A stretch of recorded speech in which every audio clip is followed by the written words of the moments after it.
Fin de la visite officielle du président Félix-Antoine Tshisekedi en République populaire de Chine. Le chef de l'État congolais a bouclé son périple par la région administrative de Hong Kong. Reportage à suivre dès le début de cette édition du journal. Et puis les 10 millions de dollars américains alloués à la ville côtière des Mwanda grâce au secteur des hydrocarbures n'ont pas été détournés, bien au contraire. Le BCECO et le ministère en charge des hydrocarbures ont fixé l'opinion. Reportage à suivre également dans ce journal. Enfin, l'entretien du pont Matadi, ex-pont Maréchal, sera totalement pris en charge par le Japon dans le cadre de sa coopération avec la République démocratique du Congo. Coût total estimatif 40 millions de yens japonais, soit à peu près des 300 000 dollars américains. Vous écouterez les usagers de cette infrastructure dans ce journal.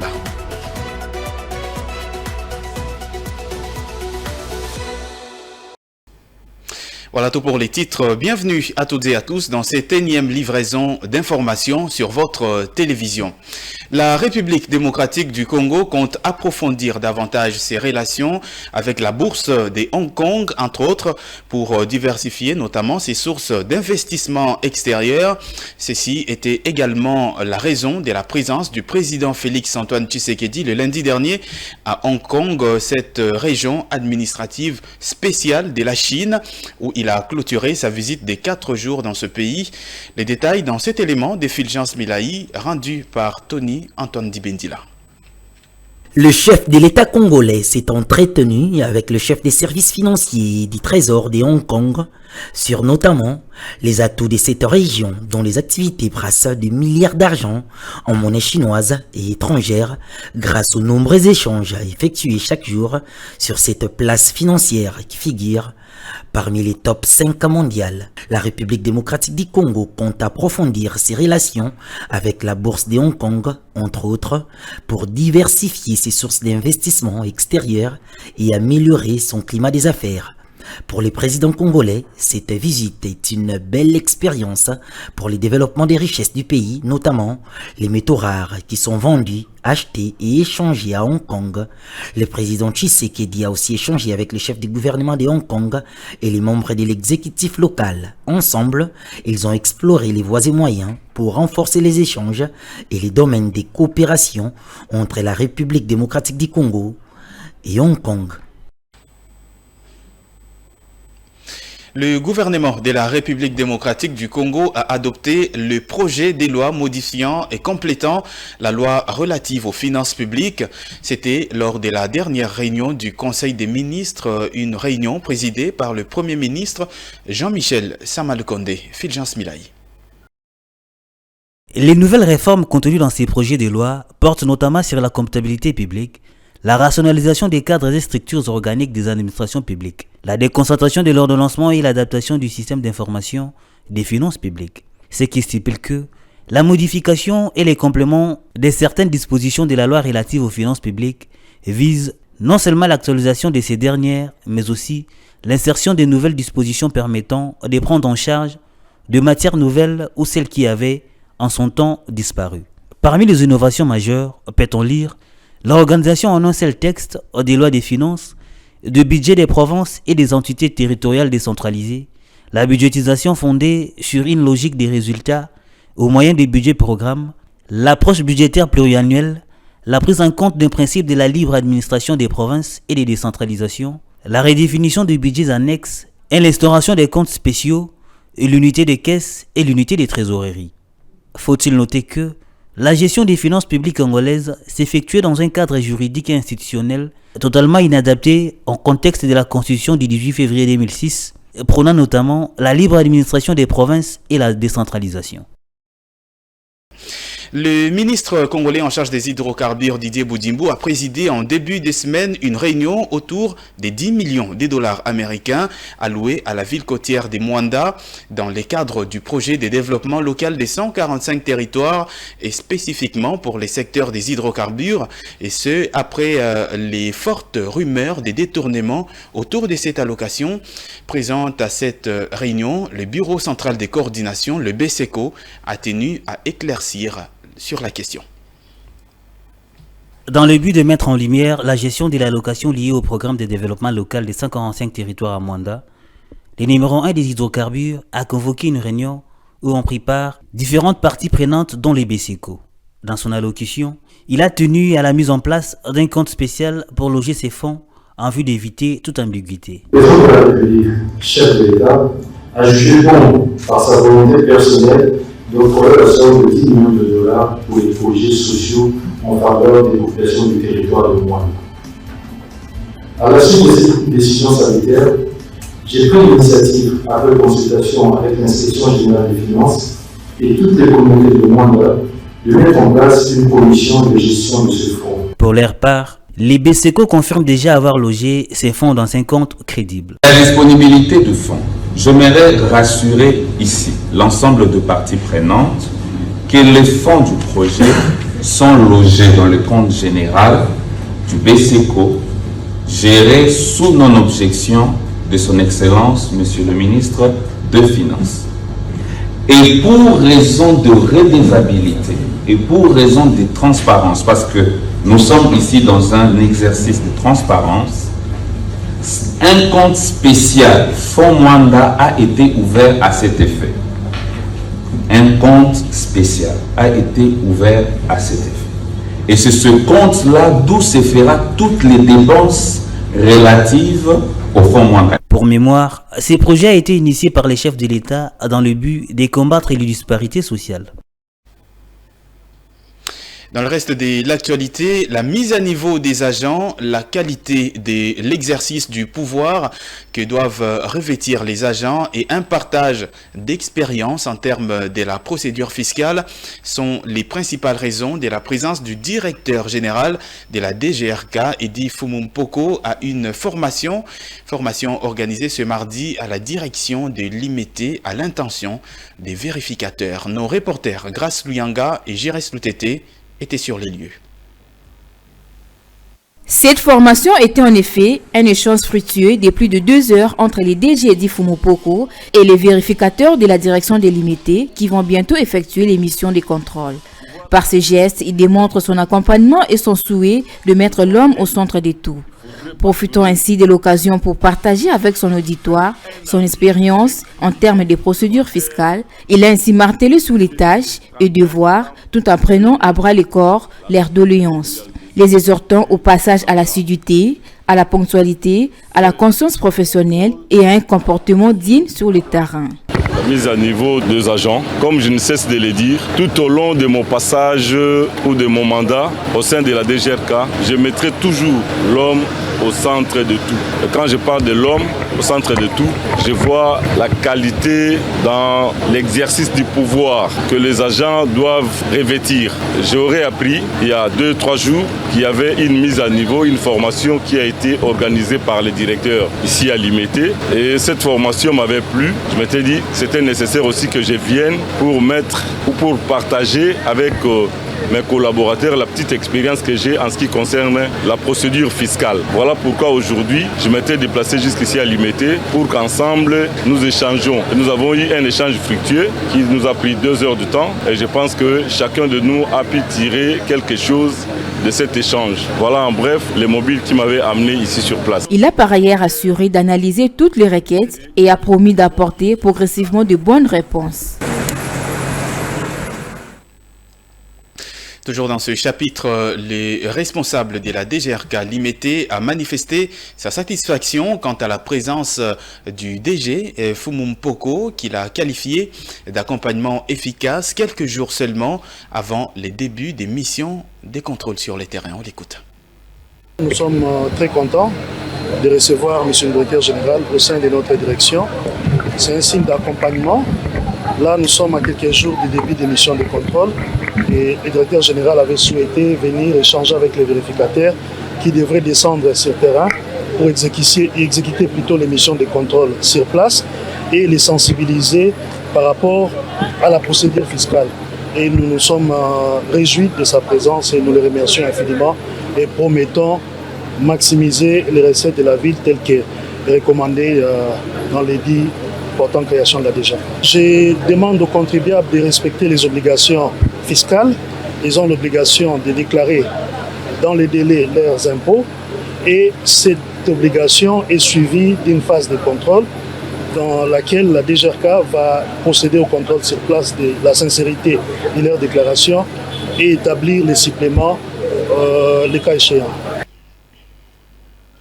Et puis l'entreprise minière chinoise Zijin, qui détient également des parts importantes dans la mine congolaise de Kamoa-Kakula, une mine basée dans l'espace Katanga dans la partie sud du pays, a été classée 7e sur le plan mondial des producteurs du cuivre en 2022. La liste établie par Mining Intelligence a été dressée sur base de la production annuelle de ces principales entreprises productrices du cuivre en 2022. Regardez. L'entreprise minière chinoise, également basée en République démocratique du Congo et dont le siège se trouve à Shangang en Chine, est classée 7e sur cette liste, avec une production moyenne annuelle de 676,7 KT de cuivre produite en 2022, soit une augmentation stupéfiante de 42% par rapport à l'année précédente. Cette publication renseigne également qu'en 2021, le géant chinois a ouvert la plus grande mine de cuivre en Serbie. L'actif qui fait partie du projet Timok devrait faire de ce pays de Balkans le deuxième producteur de cuivre en Europe. Zijin a également commencé à produire du cuivre dans sa mine d'or en Colombie et détient une participation de 39,6% dans la mine de cuivre Kamoa-Kakula de Ivanoé qui se trouve dans l'espace Katanga, dans la partie sud de la République démocratique du Congo et qui a débuté sa production en mai 2021. D'après des analystes du secteur du cuivre, la demande mondiale augmente continuellement. L'industrie devra engager plus de 100 milliards de dollars américains dans la construction des mines capables de prendre en charge ce qui pourrait être un défi d'approvisionnement annuel de 4,7 millions de tonnes d'ici 2030. Le cuivre est un métal hautement conducteur utilisé dans les câblages des transports, de la construction et de la fabrication. Il est également vital pour la fabrication énergétique verte en tant que composant des véhicules électriques, des éoliennes, des infrastructures de charge et du solaire photovoltaïque. Qu'est-ce que l'agriculture? Pourquoi faut-il s'y intéresser? Et quel est son rôle pour le développement et l'indépendance alimentaire d'une entité? Nos reporters se sont rendus ce mardi à l'école agricole de Montbélé où la responsable principale Odile Pouloudissou a apporté des éclaircissements sur ces questions. Elle était au micro de Betty Tamfoumou, Pichunzita et Sili Chamala. Quand on parle de l'agriculture, nous disons l'agriculture englobe plusieurs aspects. Dans l'agriculture, nous avons les cultures. Ça peut être les cultures maraîchères, les cultures pérennes, les cultures vivrières. Ça peut être aussi l'élevage. Donc nous pouvons dire un agriculteur, c'est celui qui cultive, qui élève pour les fins de consommation. Nous devons cultiver apparemment pour éviter la dépendance extérieure et pour nous prendre à charge nous-mêmes. Là où on n'a pas assez d'espace, même dans une parcelle bétonnée, on peut utiliser la terre arabe, on remplit dans les sacs, on expose derrière un petit espace, les sacs sont troués et on met les semences à l'intérieur, on commence d'arroser, vous aurez vos légumes. Donc nous devons dire aux parents de comprendre qu'aujourd'hui, le domaine de l'agriculture est priorité des priorités. Même des pays qui sont plus développés aujourd'hui, quand vous regardez à gauche, à droite, c'est l'agriculture qui est à la base. Qu'ils n'hésitent pas d'envoyer leurs enfants. Nous avons 3 options ici.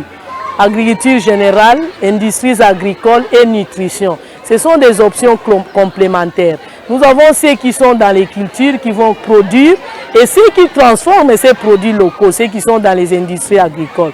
Et nous avons au même moment ceux qui vont vous sensibiliser pour être en bonne santé, pour manger utile, ceux qui font la nutrition.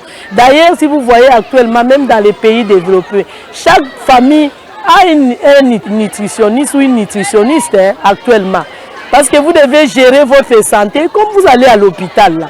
Et ils sont là pour nous aider. Donc nous demandons aux parents de venir inscrire les enfants. Nous sommes presque à la fin de l'année. C'est une école pilote de la République, même de la ville de Kinshasa. Et puis au cours d'un échange la semaine dernière entre l'ambassadeur du Japon en République démocratique du Congo et le ministre congolais justement en charge des transports, le gouvernement du Japon a approuvé la prise en charge des travaux de réhabilitation du pont Matadi, ex-pont Maréchal dans la province du Congo central, dont le coût est évalué à peu près des 300 000 $ américains. Quelques chauffeurs de cette ligne approchés par nos reporters ce mardi ont salué l'initiative. Jonathan Bakele et Eddie Boma. Le gouvernement japonais dit être prêt à financer le travaux du pont Maréchal, situé au Congo central, avec un montant de 40 millions de yens japonais, qui représente 286 000 $ américains. Cet ouvrage, qui traverse le fleuve Congo et relie par la route la ville de Matadi à celle de Boma, contribue à un meilleur approvisionnement des centres urbains de cette province. Quelques chauffeurs de la ligne Matadi-Boma approchés saluent l'engagement du Japon.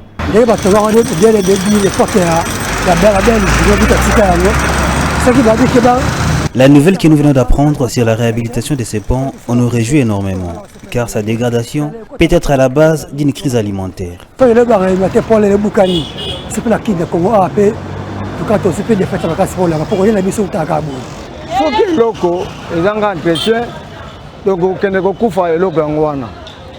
de temps en temps, chaque année, il faut réfectionner le coin. Il faut de temps en temps entretenir ces ponts. Ces derniers servent des transactions commerciales interprovinciales. Les laisser dégradés, c'est pénaliser bon nombre de territoires du Congo central. Et puis, ce qui va me dire que réfectionner le pont, on a été Koufi. Alors, le Congo central, on a Boma, Wati, la Bamwanda, toujours faire en bonne forme. A encore le diplomate japonais, la signature de l'échange des notes pour acter les débuts des travaux en 2024 interviendra entre le 21 et le 23 juin 2023. Dans le reste de l'actualité, la fabrication des briques, matériaux nécessaires à la construction, profite tant soit peu à la population quinoise. Interrogée ce mardi sur les enjeux de leur secteur, une responsable d'une briqueterie en fait une brève présentation, mais a déploré également la concurrence déloyale imposée par certaines grandes usines de production tenues par des expatriés. Reportage. Ciment, faïence, eau, sable, machine à briquer encore briquetier, la liste n'est pas exhaustive. C'est en bref ce dont a besoin la briqueterie pour son bon fonctionnement. Un agent de ces secteurs rencontré dans la commune de Kinshasa, sur l'avenue des Huileries, a fourni des amples explications quant à ces.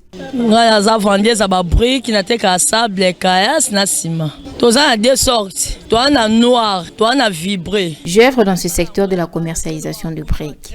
Nous mettons à disposition de nos clients deux types de briques, celle du type vibré dont la composition exige en grande quantité les faïences broyées et celle du type noir qui ne nous exige que du sable et ciment. Les ingénieurs sont nos principaux clients.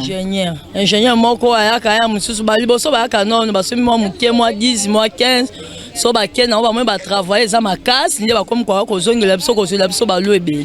passer outre les prix de différents articles, cet agent a lancé un cri d'alerte sur la concurrence déloyale dont ils sont victimes. Brique à 9 trous. Il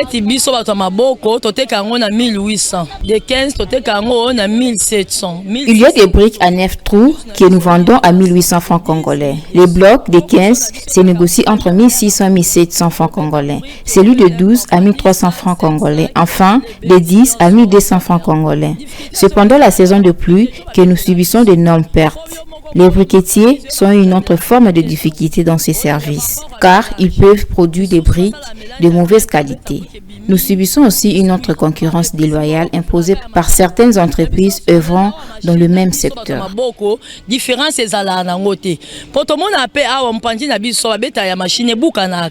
La fabrication des briques dans certaines briqueteries locales est un cœur manuel, d'où elles subissent les dictats des usines à grande production généralement détenues par des expatriés. Et dans un autre chapitre, les résidents du quartier Vundamanenga et Dingi Dingi dans la commune de Mongafula au sud de Kinshasa ont lancé un SOS à l'intention des autorités urbaines ce mardi face au délabrement du pont qui facilite le trafic entre les deux quartiers. Ils estiment que seule l'intervention des autorités compétentes peut accélérer le processus d'érection d'un nouveau pont. Ils se sont exprimés dans ce reportage de Philo Chiloba, Jires Lutete et Ruben Manata. Les quartiers Vundamanenga et Dingi Dingi dans la commune de Mongafula sont quasiment de banlieues, mais ils jouent un rôle important dans la production d'une denrée alimentaire localement très prisée appelée chikwang, mais aussi pour d'autres produits agricoles comme les épices et des légumes. Seulement, les deux quartiers sont reliés par un pont devenu archaïque qui ne facilite pas la traversée pour des marchands et autres passants, surtout qu'il faut à coup sûr l'emprunter pour partir des Vundamanenga vers Dingi Dingi afin d'atteindre le centre-ville où se coule la plus grande partie de marchandises. Ici, élèves, parents et acheteurs font face à des grandes difficultés pour traverser, surtout après la pluie.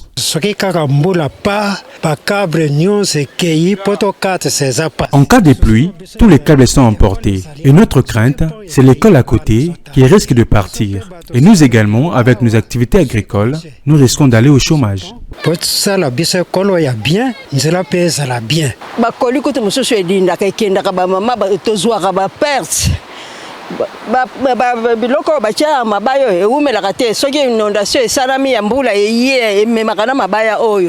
Nos colis sont emportés sur ces tronçons.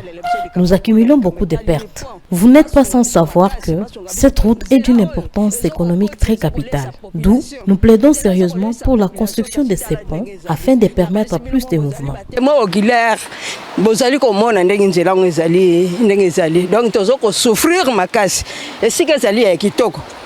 Mais il fallait que bon si la biso pour pourvu que mituka pe e bana ko katsa ke pai pourvu que tous la possibilité ya ko memaka liso ba kolina motute pour passer les kimi. Les résidents de ces quartiers lancent un SOS aux autorités compétentes pour l'érection d'un nouveau pont répondant aux normes. Question d'éviter également une possible catastrophe dans l'avenir. Mieux vaut prévenir que guérir. Et place à présent à la revue de presse et c'est avec Betty Tamfumu.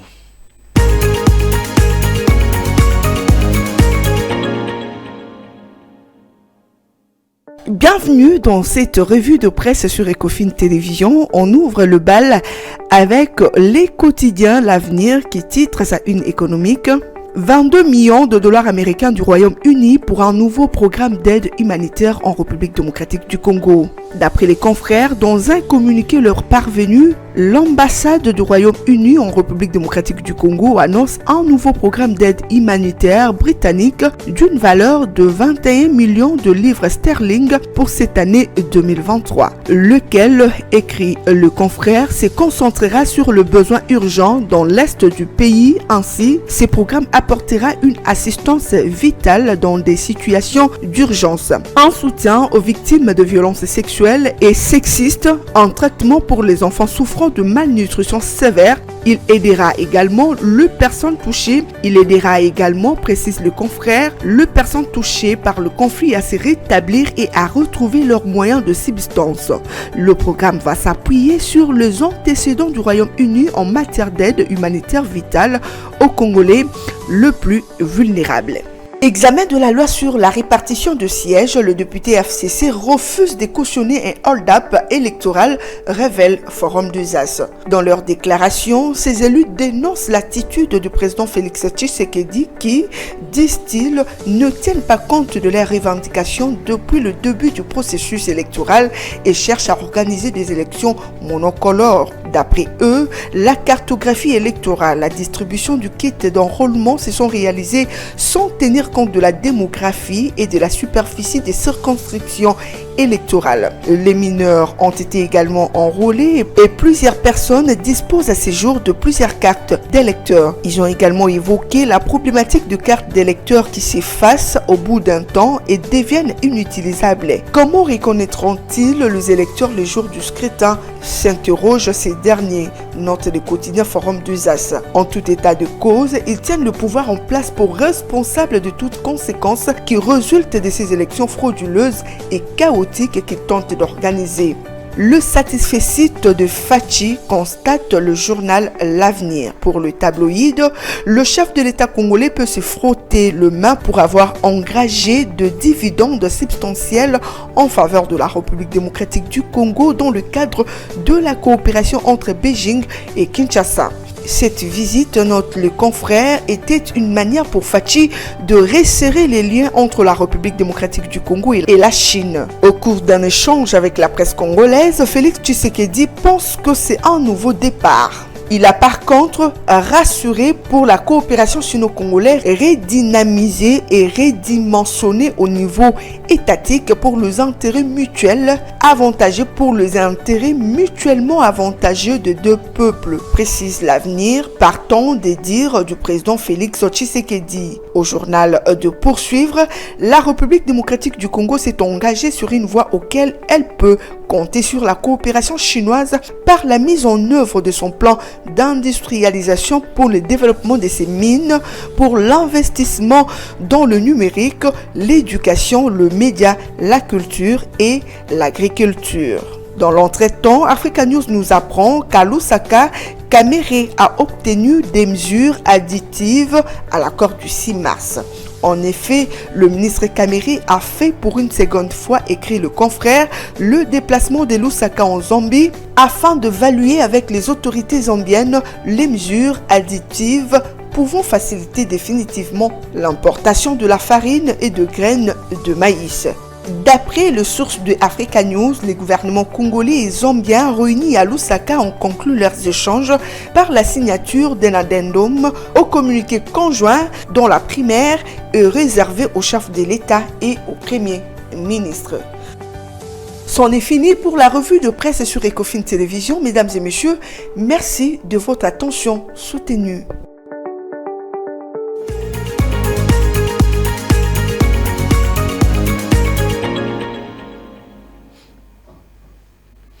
Nous sommes arrivés à la fin de cette édition du journal. Si vous nous avez pris diffusion en cours, voici tout de suite le rappel des titres. Fin de la visite officielle du président Félix-Antoine Tshisekedi en République populaire de Chine. Le chef de l'État congolais a bouclé son périple par la région administrative de Hong Kong. Vous l'avez suivi dans cette édition du journal. Et puis, les 10 millions de dollars américains alloués à la ville côtière de Mwanda grâce au secteur des hydrocarbures n'ont pas été détournés, bien au contraire. Le BCECO et le ministère congolais en charge des hydrocarbures ont fixé l'opinion. Vous l'avez suivi également dans cette édition du journal. Enfin, l'entretien du pont Matadi, ex-pont Maréchal, sera totalement pris en charge par le Japon dans le cadre de sa coopération avec la République démocratique du Congo. Coût total, 40 millions de yens japonais, soit à peu près des 300 000 dollars américains. Vous avez écouté dans ces journaux les usagers de cette infrastructure.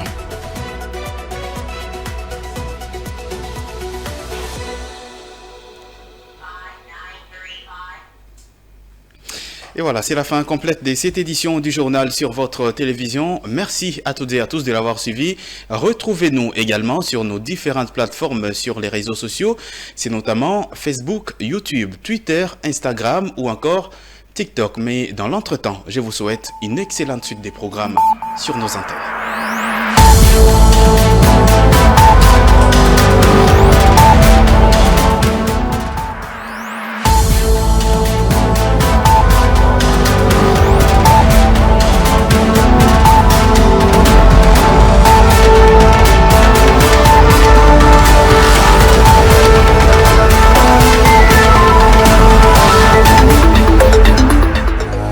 Dans une sphère médiatique, essentiellement tournée vers des contenus généralistes, où l'originalité n'a plus sa place au chapitre, où le secteur de l'économie et finance, pourtant poumon d'un État, sombre dans les oubliettes. Voici enfin Ecofin Télévision. Économie et finance télévision, votre chaîne thématique essentiellement économique, vous offre un contenu original. Nous traitons des questions monétaires, commerciales, énergétiques, minières, pétrolières et environnementales. Notre créneau, vous proposer des informations, des analyses, des perspectives et prévisions économiques. Ecofin Télévision vous permet également de comprendre la coopération entre les États et les institutions, sans oublier l'épineuse question de la dette. Ecofin Télévision, tout savoir sur les investissements, les échanges commerciaux, la balance commerciale et la balance des paiements, le taux d'échange, l'état des lieux de la lutte contre les détournements des finances publiques, la coopération bilatérale ou multilatérale. Ecofin Télévision vous explique comment l'économie nationale est directement liée à l'économie mondiale. Notre particularité fait notre originalité. C'est pourquoi nous disons Ecofin Télévision, mieux que savoir sur l'économie et finances, comprendre.